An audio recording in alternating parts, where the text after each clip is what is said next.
Good politics make bad economics. One needs to dump selfish political gains for better economic policies. Indira Gandhi, however, always prioritized good politics over economy, and here's the proof for the same.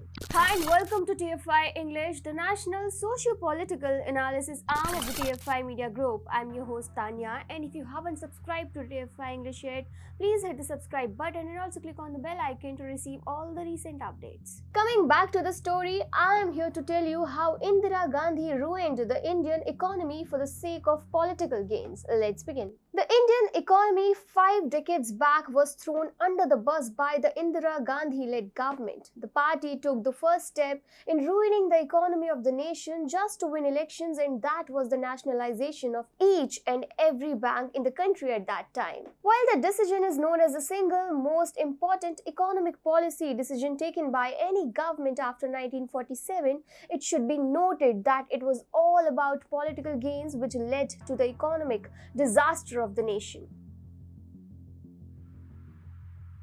Congress party performed poorly in the 1967 general elections and lost its command in many states. The review committee, which was set up to review the performance of the party, concluded that slow progress towards socialism is the reason behind loss of the party. The first step suggested to solve this political problem was nationalization of banks. Morarji Desai, the then finance minister and deputy prime minister, was sacked by Indira Gandhi as he was reform-minded and would have resisted the bank nationalization move. A leader as authoritarian as Indira Gandhi obviously did not like independent-minded leaders. After removal of Desai, the decision of nationalization of every private bank was implemented on 19th of July 1969. At that time, these banks controlled 85% of total deposits, and therefore practically the whole banking sector came under government control.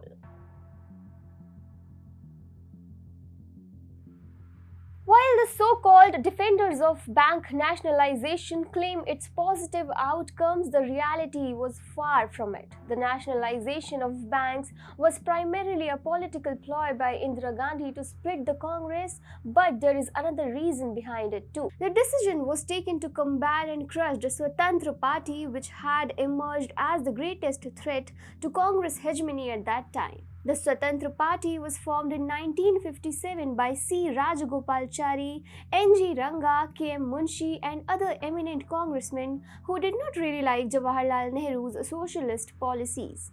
The party thus got the support of princes, zamindars and businessmen who disliked Nehru's land reforms. In 1962, the Swatantra Party won 18 seats just behind Congress and the Communist Party of India.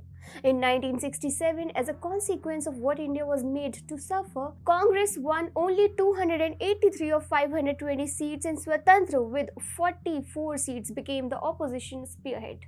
In order to attack Swatantrata Party, the princes and businessmen were subjected to income and wealth tax, leading them to becoming poor. The income tax rate was increased to 97.75% plus a wealth tax of 3.5%. The finances of big businesses were hit by these moves, and especially due to bank nationalization. Indira Gandhi also nationalized several more businesses. She hit the industrialists and businessmen where it hurt the most. All of that was done only to attack Swatantra Party, which was smashed to smithereens.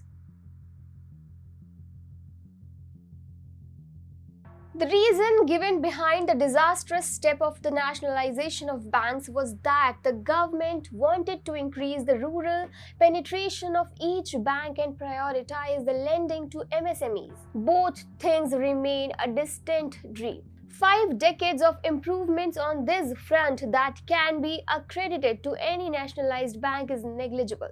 Even if the government mandated that every private sector bank must have a certain percentage of branches in rural areas and certain percentage of lending must go to MSMEs, the situation would have been much better. Had it been Lal Bahadur Shastri in the power, things would have been different. However, Indira Gandhi had to support the left. Bank nationalization was one of her responses to the economic and political challenges of the time. Banks had to push funds where the government wanted to target for growth. It was overall a political strategy to crush her opponents. In economic terms, the nationalization of banks is still believed to be a failure, but in political terms, it was a brilliant success. It smashed all the opponents which were once contenders to rule India.